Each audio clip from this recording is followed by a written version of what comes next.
The voice of conscience. You have no better indication for that which is right than the voice of conscience, the voice of the heart, which truly advises you correctly. This voice will often guide you to do what is pleasing to God. And if you sometimes don't really know what you should do, think or say, then you may always call upon God in all sincerity, and He will inform you of it such that all doubt, all indecision will fade away and your actions will become conscious and unambiguous.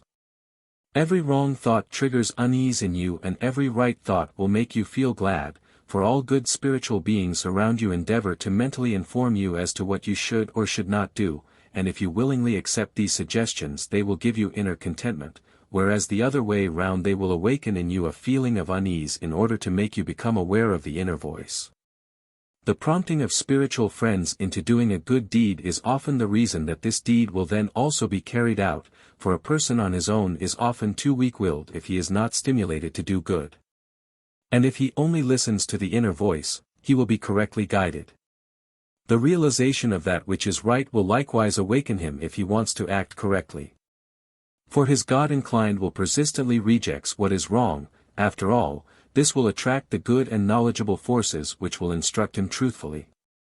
Although adverse forces try just as hard to exert their influence, they will only succeed if a person is weak-willed or indifferent and thus complies with every spiritual influence, completely oblivious as to whether he is being instructed by good or evil forces.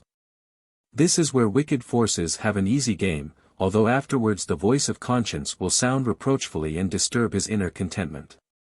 If attention is paid to this, then the opportunity still exists that the good spiritual forces will still be able to be more persuasively effective, but often such silent reproaches deep within the heart only drive the person to try to drown them out, so that he will no longer take notice of them and thus deaden his conscience and no longer hear the subtle voice within.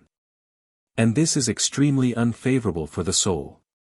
For then a person will find it very hard to perform kind-hearted actions, since he has insufficient strength to do so, but, since he is not stimulated by the voice of conscience to resist, he will not take refuge in God either, who alone can make him strong-willed and send him spiritual strength to help him.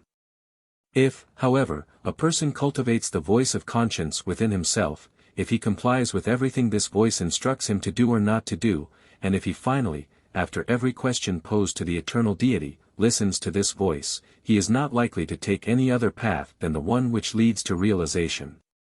Amen.